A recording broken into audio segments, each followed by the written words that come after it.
আমি আমার বয়ানের শুরুতে যে আয়াতে কারিমা তেলাওয়াত করেছি, আল্লাহ তাআলা এই আয়াতের মধ্যে বলছেন, ওয়ামা আরসালনাকা ইল্লা রাহমাতাল লিল আলামিন। আল্লাহু আকবার। ও নবী, আমি আল্লাহ আপনাকে সমগ্র বিশ্ববাসীর জন্য রহমত করে পাঠাইছি। নবী, আপনি হলেন সমগ্র বিশ্ববাসীর জন্য রহমত, আপনি হলেন সমগ্র বিশ্ববাসীর জন্য বরকত, আপনি হলেন উম্মতের দয়ার নবী, মায়ার নবী। আমি আল্লাহ তাআলা সমগ্র পৃথিবীর জন্য আমি আপনাকে দয়ার নবী করে পাঠিয়েছি। আল্লাহু আকবার। এই যে আজকে সারা পৃথিবীতে মারামারি, কাটাকাটি, হানাহানি, হিংসা, বিদ্বেষ, সমাজে শান্তি নাই, দেশের মধ্যে শান্তি নাই, এর একটি মাত্র কারণ হলো আল্লাহর নবীর আদর্শ আমাদের মাঝে নাই। ঠিক কিনা বলেন? যদি আল্লাহর নবীর চরিত্র আমাদের মাঝে থাকতো, তাহলে আমরা মুসলমানরা কখনো মারামারি করতে পারতাম না। পারতাম? রাসূলের জীবনের দিকে তাকায় দেখেন, আল্লাহর নবী 63 বছর জিন্দেগিতে কোনোদিন কোনো মানুষের মনে কষ্ট দেয় নাই। দিছে? আমার নবীর কোন মুখের কথায় কোন মানুষ কষ্ট পায় নাই। আমার নবী কোনোদিন যুদ্ধের ময়দান ছাড়া, আমার নবী তার হাত মুবারক দ্বারা কোনোদিন কোন মুসলমান তো দূরের কথা, কোন কাফেরকেও আঘাত করে নাই।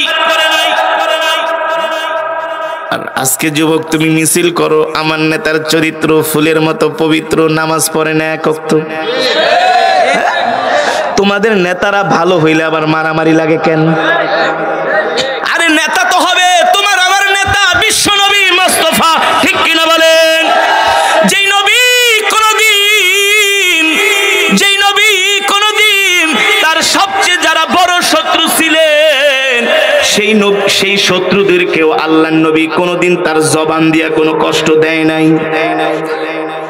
আজকে আমরা মুসলমানরা কথায় কথায় মানুষকে গালি দেই, হুমকি দেই, ধমকি দেই, একদম শেষ করে ফেলামু, ঠ্যাং ভাঙ্গা ফেলামু, এমন গুলি মারুম একেবারে এখানটা দিমু, আর একদিক দিয়া বাইর করুম। হুমকি দেয় কি দেয় না? আজকে তোমার এত ক্ষমতা হয়ে গেছে, শক্তি হয়ে গেছে, আল্লাহর নবীর শরীরের মধ্যে যে শক্তি ছিল এর চাইতে শক্তি তো তোমার বেশি হয় নাই। আল্লাহ তাআলা আমার নবীকে 100 পুরুষের শক্তি দিয়েছিলেন। আমার নবীর সাথে কুস্তি কইরা কোন কাফের বেঈমান আজ পর্যন্ত পারে নাই। আমার নবীর যুদ্ধ কৌশলের সাথে কোন কাফের বেঈমানরা তারা টিকতে পারে নাই। আল্লাহু আকবার। আমার নবী যেমন ছিলেন শক্তিশালী, তেমন ছিলেন সুন্দর। তার চাইতে আমার নবীর চরিত্র, আমার নবীর আখলাক, আমার নবীর ব্যবহার ছিল আরো সুন্দর। আল্লাহু আকবার।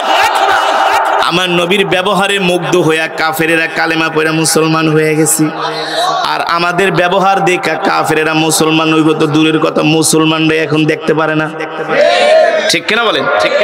আমার নবীর চরিত্র কেমন ছিল, আমার নবীর আখলাক কেমন ছিল, আজকে আমরা মানুষকে ভালোবাসতে পারি না, আজকে আমরা মানুষকে ভালোবাসি না, আজকে আমরা মানুষের বিপদে আগায় আসি না, আজকে আমরা মানুষের দুঃখ কষ্ট লাঘব করার জন্য চেষ্টা করি না। অথচ ও যুবক, তোমার আমার নবী কেমন ছিল?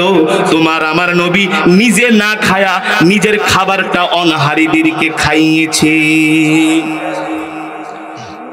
পৃথিবীতে আজ পর্যন্ত এমন কোন রাজনীতিবিদের নাম শুনছেন যে কিনা নিজের খাওয়ান অন্যকে খাওয়াইছে? যে কিনা নিজের ঘরে বাজার না কইরা অন্যের ঘরে বাজার পৌঁছায় দিছে? বলতে পারবেন? কিন্তু আপনার আমার নবী, বিশ্ব নবী রহমাতুল লিল আলামিন, নিজে খাবার না খায়া তিনি অনাহারীদেরকে খাইয়েছেন। নিজের ঘরে বাজার নাই, নিজের ঘরে চুলায় আগুন জ্বলে না, কিন্তু অন্যের ঘরে বাজার করে আল্লাহর নবী পাঠায় দিছে। এই আলোচনাগুলো শোনার দরকার আছে কি আছে না? জোরে বলেন, আছে কি আছে না? আজকে মুসলমানরা বিশ্ব নবীর জীবনী জানে না, পড়ে না, আলোচনাও করে না। ঠিক কিনা বলেন? আজকে টকশোর মধ্যে অমুক মহাত্মা গান্ধী, অমুক চ্যাটার্জি, ব্যানার্জি, তাদের জীবনী নিয়ে আলোচনা করা হয়, নেলসন ম্যান্ডেলার জীবনী নিয়ে আলোচনা করা হয়, অমুক নেতার জীবনী নিয়ে আলোচনা করা হয়, অথচ তাদের মধ্যে শিক্ষার কিছুই নাই। আমার নবীর 63 বছর জিন্দেগি পুরাটাই হলো আমাদের জন্য শিক্ষা, আদর্শ। যদি আমরা আমাদের নবীজির আদর্শ আদর্শ বাস্তবায়ন করতে পারতাম, তাহলে আজকে এই সালথায় এত বড় মারামারি হইতো না। হয়তো কোন সাহাবী কোনদিন সাহাবীর গায়ে হাত দেয় নাই। আল্লাহর নবীর 63 বছর জিন্দেগিতে কোন মুসলমানের ঘরে আগুন দেয় নাই। ঠিক কিনা বলেন? সাহাবীরা কেমন ছিলেন? নিজে না খেয়ে অন্য ভাইকে খাওয়াইছি। আর আমরা কেমন হয়ে গেছি? আগে নিজে বাসি, ওই যে জাহান্নামে যাকবা, ওই যে মইরা যাক। ঠিক কিনা বলেন? অথচ আল্লাহর নবী কেমন ছিলেন? আল্লাহর নবী মুসলমানদের সাথে যেমন আচরণ করতেন, তার অধীনস্থদের সাথে যেমন আচরণ করতেন, কাফেরদের সাথেও তার চাইতে আরো ভালো আচরণ করতেন। আল্লাহু আকবার। তার চাইতে ভালো আচরণ মানে আল্লাহর নবীর 63 বছর জিন্দেগিতে নবীজি কোনো মানুষকে কষ্ট দেয় নাই, কোনো মুসলমানকে দূরের কথা কোনো কাফেরকেও কষ্ট দেয় নাই। আল্লাহর নবীর ব্যবহার ছিলেন এত সুন্দর, আল্লাহর নবীর চরিত্র ছিলেন এত সুন্দর। আল্লাহর নবী কখনো মানুষের কাছ থেকে কোনো প্রতিশোধ নেয় নাই। কোনদিন নবীজি কারো থেকে কোনো প্রতিশোধ কোনদিন না, কেউ বলতে পারবে না। আর আমাদেরকে যদি কেউ একটা গালি দেয়, কই তুই সন্ধ্যার সময় বাজারে আহিস, ভাই বেরাদার ডাক দিয়া কই এদিকে আয়, লাডি 4-5টা রেডি কর। কত কেনা লাঠি 4-5টা রেডি কর, দোকানের পাশে নিয়ে চাইরাত কয়েকটা বাঁশ কেটে রেডি কর। ওই বাজারে ঢুকতে দেরি, ওর ঠ্যাং ভাঙ্গা ফালাইতে দেরি নেই। বাস্তব নাকি অবাস্তব? অথচ আল্লাহর নবী কোনদিন কোন মানুষের থেকে প্রতিশোধ নেয় নাই। কাফের মুশরিক বেঈমানরা আল্লাহর নবীকে কষ্ট দিছে, আল্লাহর নবী তাদেরকে আল্লাহর জন্য ক্ষমা করে দিছি। আপনারাই বলেন বাবারা আমার, আল্লাহ নবীর এই আদর্শ চরিত্র যদি আমাদের মাঝে থাকতো, তাহলে কি আমাদের এলাকায় মারামারি হতো? সারা বাংলাদেশে মারামারি হতো, সারা পৃথিবীতে মারামারি হতো। কিন্তু আজকে আমাদের এই অবস্থার মূল কারণ হলো আল্লাহ নবীর আদর্শ চরিত্র আমাদের মাঝে নাই, আল্লাহ নবীর আদর্শ আমাদের মাঝে নাই, আল্লাহ নবীর শিক্ষা আমাদের মাঝে নাই। আমরা আল্লাহ নবীর শিক্ষা গ্রহণ করি না, করার জন্য চেষ্টাও করি না। ঠিক কিনা বলেন? অথচ আল্লাহর নবী কেমন ছিলেন? রাসূলের একজন প্রিয় সাহাবী ছিলেন, যার নাম হলো বেলাল। নাম শুনছেন? নাম বেলাল। হযরত বেলালের নাম এমন কেউ নাই যে জানে না। একটা শিশু বাচ্চাও সাহাবী হযরত বেলালের নাম জানে, ঠিক না ভাই? কিন্তু বেলাল মদিনার মানুষ ছিলেন না, মক্কার মানুষ ছিলেন না। বেলালের বাড়ি ছিল ইথিওপিয়ায়। হযরত বেলাল দেখতে অনেক কালো ছিলেন, কালো। হযরত বেলালের ঠোঁটটা ছিল একেবারে মোটা। হযরত বেলাল ছিল একজন গোলাম, মানুষের বাড়িতে কাজ করত, মানুষের বাড়িতে গোলামি করত হযরত বেলাল। সে মক্কার মানুষও না, মদিনার মানুষও না, তার বাড়ি হলো ইথিওপিয়ায়। বেলাল যখন ইথিওপিয়া থেকে মদিনায় আসছে, বেলাল মক্কার মদিনার কাফেরদের বাড়িতে গোলামি করে, বেলাল মানুষের বাড়িতে কাজ করে। বেলালকে যেভাবে ইচ্ছা সেভাবে মানুষ খাটায়, যেভাবে ইচ্ছা বেলালের উপরে অত্যাচার করে, নির্যাতন করে, জুলুম করে। মানুষের অত্যাচার নির্যাতন সইতে সইতে বেলাল পাথর হয়ে গেছে। মক্কার মানুষের, মদিনার মানুষের অত্যাচার সহ্য করতে করতে বেলাল হতাশ হয়ে গেছে। মানুষ তো মানুষের সাথে এমন আচরণ করতে পারে না। সিরাত ইবনে কাসিরের মধ্যে আসছে, সিরাতের কিতাবের মধ্যে আসছে, একদিন বেলাল তিনি যেই বাড়িতে কাজ করতেন, উমাইয়া ইবনে খালফের বাড়িতে বেলাল কাজ করতেন। বেলালকে এসে তার মনিব বইলা গেছে, বেলাল আগামীকাল সকালবেলা আমার বাড়িতে মেহমান আসবে, তোমাকে আমি 10 কেজি চাউল দিয়া গেলাম, ছাতু দিয়া গেলাম, এগুলো তুমি রাত্রের মধ্যে আমাকে জাতা দিয়া পিষে সকালবেলা আমাকে বুঝাই দিবা, মেহমানদের জন্য খাবার তৈরি করতে হবে। হযরত বেলালের শরীর ভালো ছিল না, তিনি ছিলেন অসুস্থ। অসুস্থ। 1-2 কেজি ছাতু পিসার পরে হযরতে বেলাল তিনি অসুস্থতার কারণে হযরতে বেলাল বেহুশ হইয়া তিনি একেবারে জমিনের মধ্যে পড়ে গেছেন। সকালবেলা তিনি ঘুম থেকে উঠছেন, সারা রাত্র কি অবস্থায় কাটছে হযরত বেলাল নিজেও জানে না। যখন সকালবেলা হয়ে গেছে, বেলালের মালিক আয়েশা দরজার মধ্যে নক করে, এ বেলাল দরজা খোলো। হযরত বেলাল যখন দরজা খুইলা দিলেন, তার মালিক ঘরের ভিতরে ঢুইকা দেখি রাত্রবেলা 10 কেজি ছাতু দিয়ে গেছি তাকে ছাতুগুলো পিসার জন্য, কিন্তু 1-2 কেজি পিসার পরে আর সেই ছাতুগুলো পিষে নাই। বেলালের মনিব বলে, বেটা তোকে রাত্রবেলা কাজ দিয়া গেলাম, তুই কাজ না কইরা সারা রাত কেন নাকটাই না ঘুমাইছস? তুই আমার অর্ডার কেন মানলি না? হযরত বেলাল বলে, ভাই আপনি আমাকে যে কাজ করার জন্য অনুমতি দিয়েছেন, নির্দেশ দিয়েছেন, আমি রাত্রবেলা এত অসুস্থ ছিলাম, আমার শরীরে প্রচন্ড জ্বর, আমি রাত্রবেলা ঘুমায় গেছি কোন সময় আমি নিজেও টের পাই নাই, এই কারণে আপনার কাজগুলো আমি সম্পূর্ণ করতে পারি নাই। এই কথা বলার সাথে সাথে বেলালের মনিব বেলালের চুলের ভিতরে ধইরা বলে, বেটা তুই আমার গোলাম, তোকে আনছি আমার বাড়িতে কাজ করতে, তুই আমার নির্দেশ কেন মানলি না? হযরত বেলাল বলে, ভাই আমি আপনার গোলাম, আপনি আমাকে ভুল বুঝবেন না, আমি এত অসুস্থ হওয়ার কারণে আমি আপনার ছাতুগুলো পিষতে পারি নাই, আপনি আমাকে ক্ষমা করেন। বেলালের মনিব বলে, বেটা তোকে আমি রাখছি গোলাম হিসাবে আমার কাজ করার জন্য, তুই আমার কাজ করস নাই, আবার বলস তোকে আমি ক্ষমা করব। এই কথা বলার সাথে সাথে হযরতে বেলালের চুল ধইরা বেলালের গালের ভিতরে চেহারার মধ্যে এমন ভাবে মারতে শুরু করলো, মারতে মারতে হযরতে বেলালের চেহারাটা একেবারে রক্তাক্ত করে ফেলেছে। একেই তো অসুস্থ মানুষ, সারা রাত্র ছিল জ্বর, সারা রাত্র জ্বর ছিল। কাজের মানুষের উপর অত্যাচার করে এমন মানুষ আছে কি আছে না? নাই?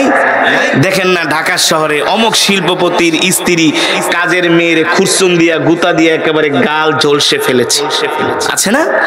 কাজের মেয়েদেরকে ঠিক মতো খাবার দেয় না, পচা ভাত খাওয়ায়। এমন ছোট মন মানসিকতার, অসুস্থ মন মানসিকতার ছোট লোক এই দেশে আছে কি আছে না? আছে কি আছে না? ওরা হলো আবু জেহেলের উত্তরসূরি, ওরা হলো উমাইয়া ইবনে খালফের উত্তরসূরি। ঠিক কিনা বলেন? ঠিক কিনা বলেন? সেই আদর্শ কি আমাদের মাঝে আছে? সেই ব্যবহার আমাদের মাঝে আছে? সেই আখলাক আমাদের মাঝে আছে? আজকে আমরা এত হিংসুটে হয়ে গেছি, আজকে আমরা এতটা হিংসা পরায়ণ হয়ে গেছি, আমরা আমাদের নিজের মায়ের পেটের ভাইকে আমরা ক্ষমা করতে পারি না। কথা বলেন, কথা বলেন। আমার নিজের জন্মদাত্রী মাকে আমরা ক্ষমা করি না, তাদের সাথে খারাপ আচরণ করি। আর পাড়া প্রতিবেশীর কথা তো বাদই দিলাম, আমরা মানুষের মনে অহরহ কষ্ট দেই, মানুষকে গালি দেই, মানুষের উপর নির্যাতন করি, জুলুম করি। এক মুসলমান আরেক মুসলমানের সাথে আমরা ঝগড়া লাগাই দিই। গ্রামগঞ্জে শহরে সবচেয়ে বেশি ঝগড়া লাগে কিছু মুনাফিক মার্কা মুসলমানদের কারণে। একটা ঝগড়া লাগছে, এটা ছোট একটা ঝগড়া, চাইলে সাথে সাথে মিটমাট করে দেওয়া যায়। ডাক দিয়া নিয়ে এদিকে আয়, ব্যাপার কি? তুই কি তার কাছে হারনের মানুষ? হ্যাঁ, তোর চিনি না? তোর কি ভাই বেড়াদার কম আছে নাকি? কথা কয় না? আরে যা মামলা কর, টাকা পয়সা লাগলে আমি দিব। বুয়া সময় মতো খুঁজেই পাওয়া যাবে না। ঠিক কিনা বলেন? আমি আছি না, কি চিন্তা করস? যা মামলা দে, ঠ্যাং পিড়া ভাঙা ফেলা। আরেক পক্ষরে ডাক দিয়ে এদিকে আহ, কি তুমি দেখলাম আজকে ভয় পাইয়া গেলা? কথাই কও না, ব্যাপারটা কি? তোমার শরীরে কি রক্ত নাই? কথা কর, বাস্তব নাকি অবাস্তব? একজন আরেকজনের সাথে লাগায় দেয়। অথচ আল্লাহর কোরআন কি বলে? ইন্নামাল মুমিনুনা ইখওয়া ফাসলিহু বাইনা আখাওয়াইকুম ওয়াত্তাকুল্লাহা লাআল্লাকুম তুরহামুন। যখন মুমিন ঝগড়া লাগে, মুসলমান ঝগড়া লাগে, এক ভাই আরেক ভাই ঝগড়া লাগে, তখন তোমরা ঝগড়াকে উস্কে দিও না, তোমরা তাদের মাঝে মীমাংসা করে দাও, ফায়সালা করে দাও, মিলায়ে দাও, সালাহ করে দাও।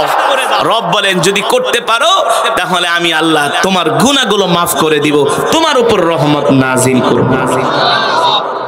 এ কারণে কোন মুসলমানকে গালি দেওয়া ফাসিকি, হত্যা করা কুফরি, সিবাবুল মুসলিমি ফুসুকুন। কোন মুসলমানকে গালি দিতে পারে না, এটা ফাসিকদের কাজ।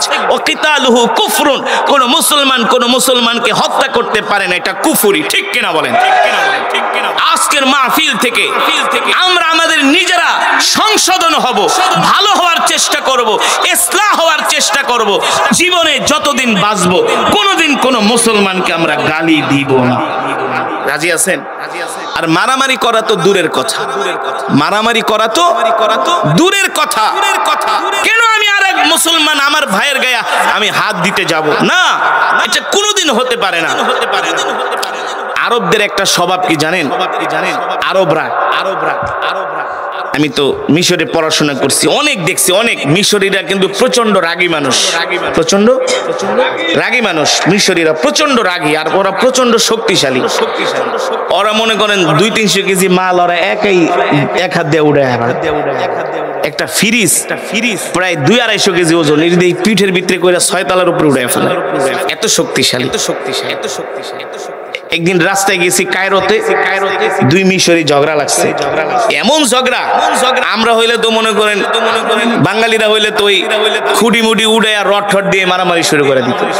কিন্তু ওরা ঝগড়া করবে মুখ দিয়া, একজন আর একজনকে মানে উচ্চবাচ্য করবে, তাও অত অশ্লীল না। কিন্তু তারা কখনো হাত দিয়া মারামারি করবে না, হাত দিয়া মারামারি করবে না তারা কখনো। আর আমরা তো যায় প্রথমে একটা দিয়ে দাঁত দুড়ে উড়ে হালা, পরে যাও আমার নাম তৈও কি দাঁত ফালাই দিছি, লাগলে বিচারের ভিতরে 10,000 জরিমানা দিয়ে আনো। দাঁত তো ফালাইছি 2টা। বাপরে বাপ, মানে একেবারে পুরা কামিয়াব হয়ে গেছে, জীবনের সবচেয়ে বড় সফলতা। আস্তাগফিরুল্লাহ, নাউজুবিল্লাহ।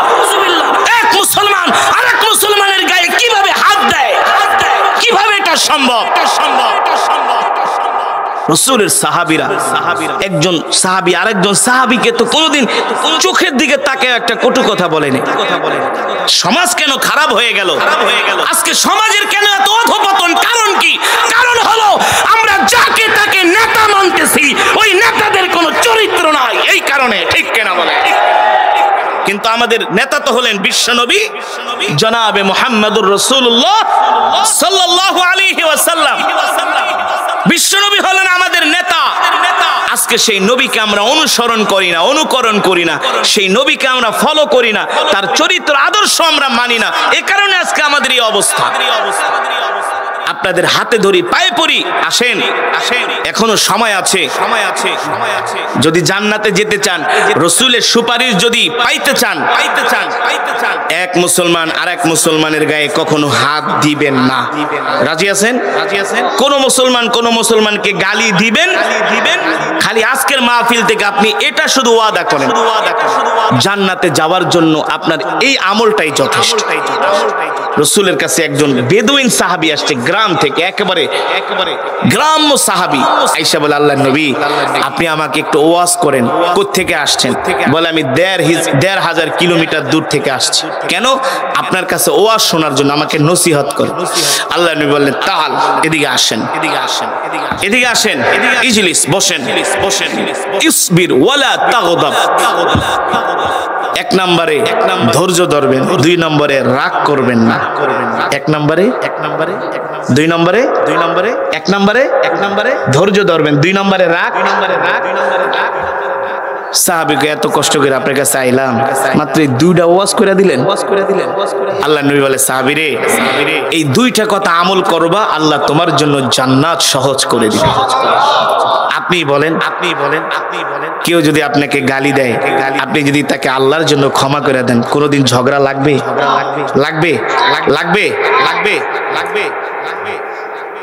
যার যত বেশি ধৈর্য তার তত বেশি শত্রু কম। হ্যাঁ, যার ধৈর্য কম তার শত্রু বেশি। আরে আপনি যদি মানুষকে ক্ষমা করে দেন, কারোর সাথে ঝগড়া ফাসাদে না জড়ান, আপনার শত্রু আপনার বন্ধুতে পরিণত হবে। কিন্তু লোকটা এত ভালো, আর কত এর অত্যাচার করে। আর কত জ্বালামো কথা বল। ভালো মানুষ দরকার নেই, থাক। যারা দুষ্ট এলাকা তারা কি আরে ভাই এত ভালো মানুষটার আর কষ্ট দিস না। আল্লাহু আকবার, আল্লাহু আকবার। ধৈর্য ধারণ করা এত সোজা না, অনেক কঠিন, অনেক কঠিন, অনেক কঠিন, অনেক কঠিন, কঠিন। এ কারণে আল্লাহ তাআলা কোন বদ রাগী, বদ মেজাজি, কর্কশ ভাষী তাদেরকে আল্লাহ জান্নাত দিবেন না। আল্লাহ তাদেরকেই জান্নাত দিবেন যারা ধৈর্যশীল, যারা ভদ্র, সভ্য, বিনয়ী। ঠিক কিনা বলেন? তাহলে ভাই যে মারামারি করে করুক, আমরা বুঝাবো যে ভাই মারামারি, কাটাকাটি, ঝগড়া, ফাসাদ এগুলো আমরা করব না, কোনো মানুষকে আমরা কষ্ট দিব না। আমরা যার যার জায়গা থেকে আমরা রাসূলের এই আদর্শ গ্রহণ করব। আজ থেকে আমরা কোনো মানুষকে কষ্ট দিব না, কোনো মানুষকে গালি দিব না।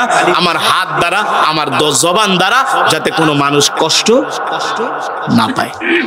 আপনি সারা রাত তাহাজ্জুদ পড়েন, আপনি 100 বার হজ করেন, মাদ্রাসা মসজিদ বানান, লক্ষ কোটি টাকা আপনি আল্লাহর রাস্তায় দান করেন, মানুষকে যদি কষ্ট দেন আপনার কোনো আমল আল্লাহর দরবারে কবুল হবে না, কবুল হবে না। আপনি মনে করছেন গালাগালি করবেন, ক্ষমতা দেখাইবেন, মানুষের উপর অত্যাচার করবেন, জুলুম করবেন, খারাপ ব্যবহার করবেন, আর টাকা দিয়ে আপনি জান্নাত কিনা ফেলাইবেন? কেন? আল্লাহ কি গরিব? আল্লাহর কি গরিব যে আপনি আকাম কুকাম করে আপনি টাকা দিয়ে জান্নাত কিনা ফেলাইবেন? আল্লাহুল গনি ওয়া আনতুমুল ফুকারা। আল্লাহ বলে তোরা সব ফকির, আমি আল্লাহ ধনী। সুবহানাল্লাহ। হাদিস, রাসূলের হাদিস। সুন্দর আচরণ, সুন্দর ব্যবহার মানুষের হৃদয় জয় করতে পারে। এই আখলাকের মানুষ হন না, আপনি মরে যাবেন, দেখবেন আপনার জানাজায় হাজার হাজার মানুষ হবে। আপনার নাম শুনলে চোখের পানি ছেড়ে কান্না করে দেবে, আহারে ওই জগন্নাথদের ওই লোকটা মারা গেছে, এত ভালো, এত ভদ্র, এত ধৈর্যশীল, এত বিনয়ী। আল্লাহ আপনি তাকে জান্নাত দিয়া দিয়া।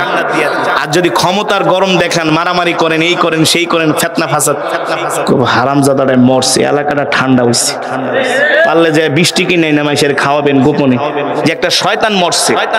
ঠিক কিনা বলেন? বাইরে এর চাইতে আর দামি ওয়াজ হইতে পারে না, এর চাইতে আর দামি ওয়াজ হতে পারে না। ওয়াজের মতো ওয়াজ 1 ঘন্টা আধা ঘন্টা করলেই যথেষ্ট। আজকের মাহফিল থেকে আমার 2টা ওয়াজ। আমরা ধৈর্য ধারণ করব, কোনো রাগ করব না। সুস্থ ছিলাম, আমার শরীরে প্রচন্ড জ্বর, আপনি আমার উপর একটু রহম করেন, দয়া করেন, আমি আপনার কাজটা সম্পন্ন করতে পারি নাই, আমাকে ক্ষমা করেন। আমি সুস্থ হলে আপনার কাজগুলো করে দিচ্ছি। হযরতে বেলালকে বলে, বেটা এত বড় সাহস, তুই আবার আমার মুখের উপরে কথা বলস, ক্ষমা চাস। এই কথা বলে বেলালকে এমন মারলো, মারতে মারতে হযরত বেলাল বলেন, আমার চেহারাটা একেবারে রক্তাক্ত করে ফেলেছি। এখানেই শেষ না, আমার মালিম আমার মাথার চুল ধরে এমন জোরে টান মেরেছি, মনে হয় তার টানের চোটে আমার মাথার চুলগুলো তার হাতের মধ্যে মনে হয় কয়েক গোছা চুল একেবারে ছিঁড়া চলে গেছে, উঠা চলে গেছে। এবার বোঝেন কেমন জোরে তাকে চুল ধরে টান দিয়েছি। একটা অসুস্থ মানুষকে যদি এমন ভাবে অত্যাচার করা হয়, তার অবস্থা কেমন হয়?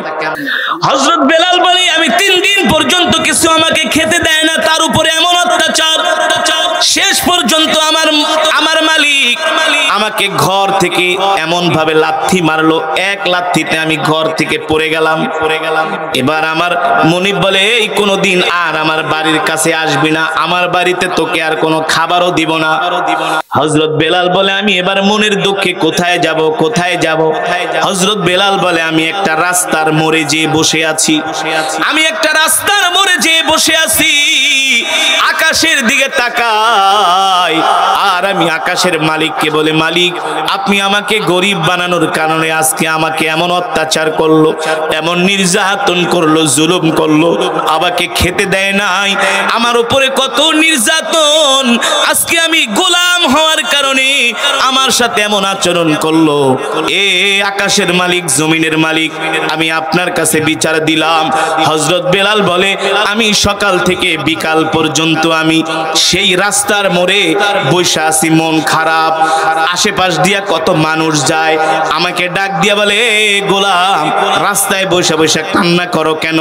ডাক দিয়া বলি, ভাই আমার মনি বাবাকে মেরে রক্তাক্ত করে ফেলেছি, 3 দিন পর্যন্ত খাবার দেয় না।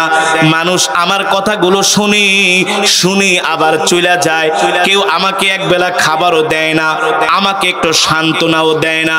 হযরত বেলাল বলে, কত মানুষ আসে আমার দুঃখগুলো শোনে, কিন্তু দুঃখের ভাগীদার হয় না, দুঃখের ভাগ নেয় না, শুধু দুঃখের কথাগুলো শুনে শুনে চলে যায়। হযরত বেলাল বলে, মানুষের কথার উত্তর দিতে দিতে আমি আরো অসুস্থ হয়ে গেছি। এমন সমস্যা হয় কি হয় না? বিপদে পড়বেন, দেখবেন আপনারা কেউ 2 টাকার উপকার করবো না, আয়সা গালি জিগেব কি হইছে, কেমনে কি হইছে, এক গ্লাস পানিও আগায় দিব না। আপনি রাস্তায় পড়ে মইরা থাকেন, আয়সা ছবি তুলবো, সেলফি তুলবো, কি তুলবে, সেলফি তুলবে, কিন্তু আপনাকে কেউ উপকার করবে না। আপনি আজকে বড় কোনো অ্যাক্সিডেন্টে পড়েন, আপনার আয়সা সে স্ট্যাটাস দিব, আমাদের এলাকায় এমন একটা অ্যাক্সিডেন্ট হয়েছে, অথচ তাকে হসপিটালে নেওয়া দরকার, সেটা নিবে না, সে সেলফি তুলে ফেসবুকে দিবে। ঠিক কিনা বলেন? এমন মানুষ আছে কি আছে না? ঠিক হযরতে বেলাল বলে, এই রাস্তা দিয়ে কত মানুষ যায়, সবাই শুধু আমার দুঃখের কথা জিজ্ঞেস করে, কিন্তু কেউ আমাকে একবেলা খাবার দেয় না, ভালো একটা কথাও বলে না, আমার দুঃখের ভাগীও হয় না, আমার দুঃখের শেয়ার করে না, আমাকে একটু কেউ সাহায্য করে না, উপকারও করে না, শুধু আমার কথা শুনে শুনে চলে যায়। হযরত বেলাল মন খারাপ করে রাস্তার পাশে বসে বসে চিন্তা করতেছে, হায় রে, গরিবের ঘরে জন্ম নেওয়ার কারণে আজকে এত অত্যাচার আমার উপরে। হযরত বেলাল বলে, আমি যখন বসে আছি সন্ধ্যা হবে এমন একটা টাইমে একটা সুন্দর সুদর্শন যুবক, একটা সুন্দর সুদর্শন যুবক রাস্তা দিয়ে হেঁটে যাচ্ছে। তিনি আমার কাছে আয়সা ডাক দিয়া বলে, তুমি রাস্তায় বসে আছো কেন? হযরত বেলাল বলে, আমি যুবকের চেহারার দিকে তাকায়া দেখি, এত সুন্দর চেহারার মানুষ আমি আজ পর্যন্ত কোনোদিন দেখি নাই। জোরে বলেন আল্লাহু আকবার। হযরত বেলাল বলে, এত সুন্দর চেহারার মানুষ আমি আজ পর্যন্ত কোনোদিন দেখি নাই। ওই সুন্দর যুবক ডাক দিয়া বলে, গোলাম, তুমি রাস্তায় বসে আছো কারণ কি? বলে, শোনেন, আমার মালিক হলো উমাইয়া ইবনে খালফ, আমি তার বাড়িতে কাজ করি। কালকে রাত্রে আমি অসুস্থ ছিলাম, আমাকে কিছু জব ছাতু দিছে, আমাকে ছাতুগুলো পিষানোর জন্য, কিন্তু অসুস্থতার কারণে আমি তার কাজগুলো করতে পারি নাই। এ কারণে দেখেন সে আমাকে প্রচন্ড অত্যাচার করে ঘর থেকে বের করে দিছে। 3 দিন পর্যন্ত আমাকে কোনো খাবার দেয় না। দেখেন আমার মাথার চুলগুলো টেনে টেনে ছিঁড়ে ফেলেছে, আমার চেহারাকে রক্তাক্ত করে ফেলেছে। ওই যুবক তার কথাগুলো শোনার পরে কোনো কথা বললেন না। তিনি আস্তে করে বাড়ির দিকে রওনা শুরু করছে। যখন শুনছে এই যুবক 3 দিন পর্যন্ত কিছু, এখন আগে দরকার কি? তার খাবার। সুবহানাল্লাহ বলেন। সেই যুবকই হলেন আপনার আমার কলিজার টুকরা বিশ্বনবী রহমাতুল লিল। জোরে বলেন আল্লাহু আকবার। আল্লাহর নবী বেলালের এই দুঃখের কথা শুনা চুপ করে তিনি বাড়ির দিকে রওনা শুরু করলেন। বেলাল ডাক দিছে, আপনিও তো আরো 10 জন মানুষের মতো মনের দুঃখগুলো শুনা চলে গেলেন, কোনো উত্তর দিলেন না। তাইলে আর 10 জন মানুষের মাঝে আপনার মাঝে পার্থক্য কি? কই, আপনি তো আমার দুঃখের ভাগীদার হলেন না, কোনো উপকারও করলেন না। আল্লাহর নবী বেলালের এই কথা শুনে কোনো উত্তর দেয় নাই, সোজা দৌড়ে বাড়িতে চলে এসেছে। আল্লাহর নবী এসে বলে, এ আয়েশা, আয়েশা তুমি কোথায়? আয়েশা এদিকে আসো, ঘরের মধ্যে কোনো খাবার আছে নাকি? আনা আতশানুন জিদ্দান, আমি প্রচন্ড ক্ষুধার্ত। আম্মা জান আয়েশা ডাক দিয়া বলে, ওগো প্রাণের স্বামী, 3 দিন পর্যন্ত ঘরের চুলায় আগুন জ্বলে না।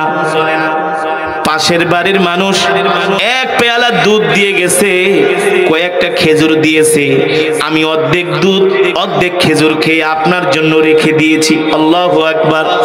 আপনি এই অর্ধেক দুধ পান করেন আর খেজুরগুলো খান। আল্লাহর নবী বলেন, আরে আয়েশা, আমি খাবো না। ওই রাস্তার ধারে একজন গোলাম বসে আছে, 3 দিন পর্যন্ত কিছু খায় না, তার মনিব তার উপর অত্যাচার করছে, জুলুম করছে, তাকে মেরে তার চেহারা রক্তাক্ত রক্তাক্ত করে ফেলেছি, তার মাথার চুলগুলো টেনে ছিঁড়ে ফেলেছি। ওই গোলাম 3 দিন পর্যন্ত কিছু খায় না। আম্মা জান আয়েশা বলে আপনিও তো 3 দিন পর্যন্ত কিছু খান না। আল্লাহু আকবার। দরদি নবী, উম্মতের দরদি নবী, সাহাবীদের দরদি নবী। ওই এক পেয়ালা দুধ আর খেজুর নিয়া দৌড়াইয়া বেলালের সামনে আসলেন। বেলাল পিছন দিকে তাকায় দেখে ওই যে একটু আগে যে সুন্দর সুদর্শন যুবক, তার মনের দুঃখগুলো শুনলো, দেখে সেই যুবক তার দিকে দৌড়ে দৌড়ে আসতেছে। অথচ এতক্ষণে কত মানুষ সারা দিনে আইসে আর গেছে, কেউ দ্বিতীয়বার ফিরা, কিন্তু আল্লাহ নবী দৌড়ে দৌড়ে আসতেছে। হযরত বেলাল বলে আমি তাকায় দেখি ওই যুবকটা দৌড়ায় দৌড়ায় আমার দিকে আসতেছে। তিনি আমার কাছে এসে বসলেন। আমার কাছে বসে আল্লাহ নবী তার গায়ের মধ্যে চাদর ছিল, সেই চাদর দিয়া হযরতে বেলালের রক্তগুলো মুছে দিচ্ছে।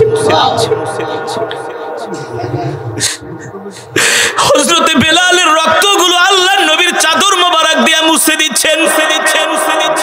হযরতে বেলাল বলে আল্লাহ নবীর চাদর মোবারক দিয়া আমার শরীরটা তিনি মুছে দিচ্ছেন। হযরত বেলাল বলে এমন যত্ন, এমন ভালোবাসা আজ পর্যন্ত আমি মায়ের গর্ভ থেকে পড়ে কেউ আমাকে এত সুন্দর করে আদর করে নাই। কেউ আমাকে আজ পর্যন্ত এমন ভাবে আদর করে নাই। আল্লাহ নবী হযরতে বেলালের শরীরে হাত দিয়ে দেখে তার শরীরের মধ্যে প্রচন্ড জ্বর, প্রচন্ড রাহমাতুল আলামিন এবার নিজের হাত দিয়া তাকে হযরতে বেলালকে দুধ খাওয়ায় দিতেছে। দুধ নিজের হাত দিয়া খেজুর খাওয়ায় দিতেছে। হযরত বেলাল মনে মনে ভাবে এত ভালো মানুষ তো আজ পর্যন্ত আমি কোনোদিন মক্কায় দেখি নাই।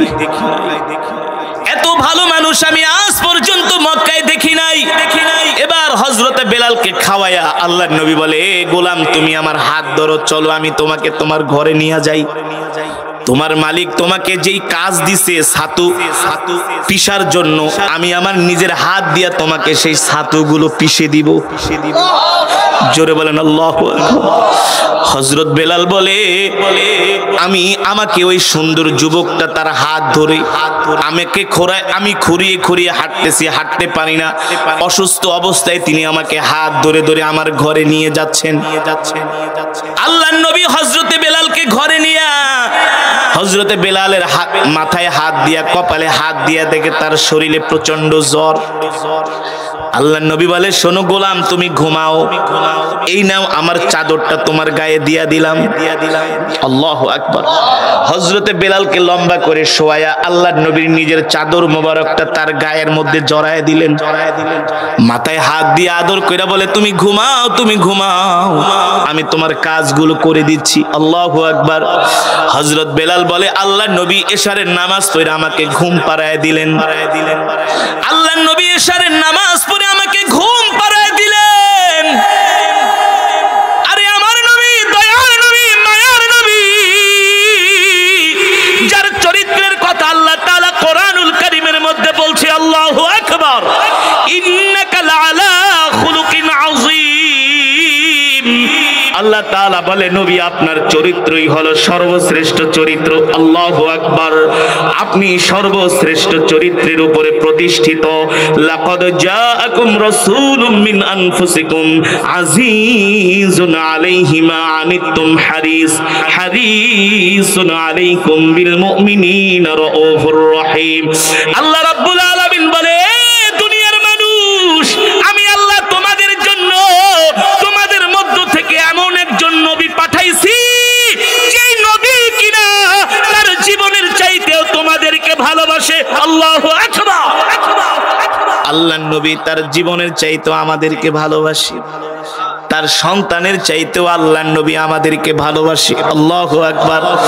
হযরতে বেলাল বলে এই সুন্দর যুবক এখনো হযরতে বেলাল আল্লাহর নবীর পরিচয় জানে না, এখনো জানে না সেই যে আল্লাহর নবী রাহমাতুল লিল আলামিন। হযরত বেলাল বলে এত এত সুন্দর চেহারা, এত সুন্দর ব্যবহার, এত সুন্দর চরিত্রের মানুষ আমি আজ পর্যন্ত কোনোদিন মক্কায়। এ তো দেখি আমার বাবার চাইতে আরো বেশি আমার ঘনিষ্ঠ, এ তো দেখি আমার মায়ের চাইতে আরো বেশি আমাকে আদর করে। বলে আমি আল্লাহ নবীর আদর ভালোবাসা পায়া দুনিয়ার সবার কথা ভুলে গেছি। আমার মতো একজন গোলামকে এমন ভালোবাসা দিছি। আল্লাহ নবী দেখেন হযরতে বেলালের শরীরে প্রচন্ড জ্বর, বলে এ গোলাম তুমি শুয়া থাকো। রহমাতুল লিল আলামিন তার গায়ের চাদর মোবারক হযরতে বেলালের শরীরের মধ্যে দিয়া দিলেন। আল্লাহ নবী তার মাথার ভিতরে হাত দিয়ে আদর করে বলে তুমি ঘুমাও, আমি তোমার কাজগুলো করে দিচ্ছি। হযরত বেলাল বলে আল্লাহ নবী এশারের নামাজের পরে আমার ওই ছাতুগুলো তিনি পাটা দিয়া পাথর দিয়া তিনি ছাতুগুলো পিষা শুরু করলেন। সেই এশার থেকে ফজর পর্যন্ত অনবরত আল্লাহ নবী কাজ করতেছে। হযরত বেলাল বলে আমি ৩-৪ ঘন্টা ঘুমানোর পরে হঠাৎ করে আমার ঘুম ভেঙে গেল। আল্লাহ নবী আমাকে যে চাদর মুড়া দিয়া ঘুমায় রাখছেন, চাদর একটু ছিঁড়া ছিলেন, ফুটা ছিলেন। আমি চাদরের ফাঁকা দিয়া তাকায় দেখি যুবক সুদর্শন সুন্দর যুবক তিনি নিজের হাত দিয়া পাথরের সেই জাতা পিষতেছেন। পিষতে আল্লাহর নবীর শরীর মোবারক থেকে টপ টপ করে ঘাম পড়তেছে, ঘাম। হযরত বেলাল বলে এক একটা ঘামের ফোঁটা আমার কাছে মনে হয় হীরা মুক্তার মতো আরো চিকচিক করতেছে। আমি ওই যুবকের চেহারার দিকে তাকায় দেখি এত সুন্দর সুদর্শন, চুলগুলো এত সুন্দর। আল্লাহ নবী বাবরে চুল রাখতেন, নিজের হাত দিয়া পাথরের পাটা পিষতেছেন আর চুলগুলো হেলতেছে, দুলতেছে। হযরত বেলাল বলে আমি দেখতেছি আল্লাহর নবীর চুলের প্রতিটা ফোঁটা দিয়া ঘাম ঝরা ঝরা পড়তেছে, কিন্তু তার মধ্যে কোনো ক্লান্তি নাই। আর আমরা হইলে বলতাম বেটা ৩ ঘন্টা ঘুমাইছিস, এবার ওঠ, আমি তোর কাজ কইরা দিতাছি, তুই কেন ঘুমায় আসছিস? আল্লাহর নবী বলে না তুমি ঘুমাও, তোমার জাগার দরকার নেই, আমি তোমার কাজগুলো করে দিচ্ছি। হযরতে বেলাল বলে আমি দেখতেছি আল্লাহর নবী জাতা ঘোরাতে ঘোরাতে ওই পাটা ঘোরাতে ঘোরাতে আল্লাহর নবীর হাতের মধ্যে ঠোসকা পড়ে গেছে। আল্লাহর নবীর হাতের মধ্যে ঠোসকা পড়ে গেছে। আমি দেখি তিনি ওই জাতা আর হাত দিয়া ঘোরাইতে পারতেছেন না।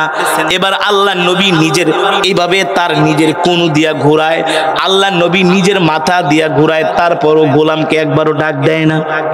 হযরত বেলাল বলে আমি এই দৃশ্য দেখার পরে আর সহ্য করতে পারলাম না। আমি ঘুম থেকে লাফ দিয়া জেগে গেছি। ঘুম থেকে লাফ দিয়া জেগে আমি ওই যুবকের হাত দুটা ধইরা বলি কে আপনি আমার জন্য এত কষ্ট করতেছেন? আরে আমি তো একটা গোলামের ঘরে গোলাম, গোলামের বাচ্চা গোলাম। আরে আমার বাবাও গোলাম, আমার দাদাও গোলাম, আমার 14 গোষ্ঠী গোলাম। এমন একটা গোলামের জন্য আপনি এত কষ্ট করতেছেন। আপনার মতো এত ভালো মানুষ আমি আজ পর্যন্ত কোনোদিন মক্কায় দেখি নাই।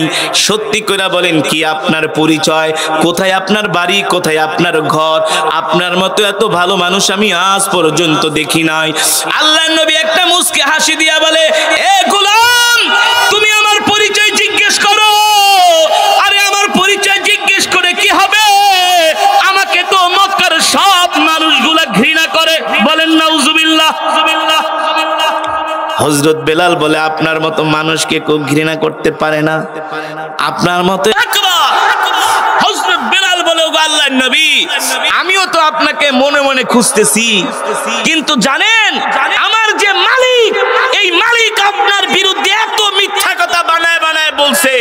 আপনি নাকি জাদুকর, আপনি নাকি নিজেকে নবী দাবি করেন, আপনি নাকি নিজে কবিতা বানায় বানায় বলে কোরআন বলে চালায় দেন।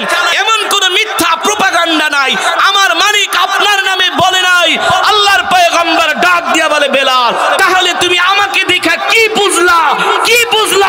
হযরত বেলাল বলে আপনি দুনিয়ার কোন সাধারণ মানুষ না, আপনি হলেন আল্লাহর পয়গম্বর রাহমাতুল লিল আলামিন। আপনার চরিত্রের মতো এত সুন্দর চরিত্রবান মানুষ আমি আজ পর্যন্ত মক্কায় দেখি নাই, মক্কায় পাই নাই। আপনার চরিত্রই হলো সর্বশ্রেষ্ঠ চরিত্র। যারা মক্কায় নিজেকে বড় নেতা দাবি করে সবাই মানুষের অর্থ আত্মসাৎ করে, মানুষের উপর নির্যাতন করে, মানুষের উপরে জুলুম করে, মানুষের হক নষ্ট করে। আর আপনি হলেন রহমাতুল লিল আলামিন। আমার মতো একটা গোলামকে, আমার মতো একটা যে কিনা তার বাপ গোলাম, তার দাদা গোলাম, তার 14 গোষ্ঠী গোলাম, এমন একটা গোলামকে আপনি আপনার নিজের হাত দিয়ে খাওয়াই দিচ্ছেন। আপনি আপনার নিজের খাবার আমাকে খাওয়াইছেন, আমার নিজের কাজ আপনি আপনার নিজের হাত দিয়ে করে দিচ্ছেন, আপনার গায়ের চাদর আপনি আমার গায়ে জড়ায় দিচ্ছেন। এমন মানুষ আমি আজ পর্যন্ত কোনোদিন মক্কায় দেখি নাই। ওগো আল্লাহর নবী, আপনি আর দেরি করবেন না, আপনি এখনই আমাকে কালেমা পড়ায় মুসলমান বানায়। এই হযরত বেলাল আল্লাহর নবীর হাতে হাত রেখে কালেমা পড়ে মুসলমান হয়ে গেছে। আল্লাহু আকবার। ও মুসলমান, আল্লাহর নবীর এমন দৃষ্টান্ত শুধু একটা দুইটা নয়, হাজার হাজার হাজার হাজার হাজার হাজার হাজার হাজার হাজার হাজার। আল্লাহর নবীর আদর্শ চরিত্র দেখে মক্কার কাফেরেরা মুসলমান হয়ে গেছে।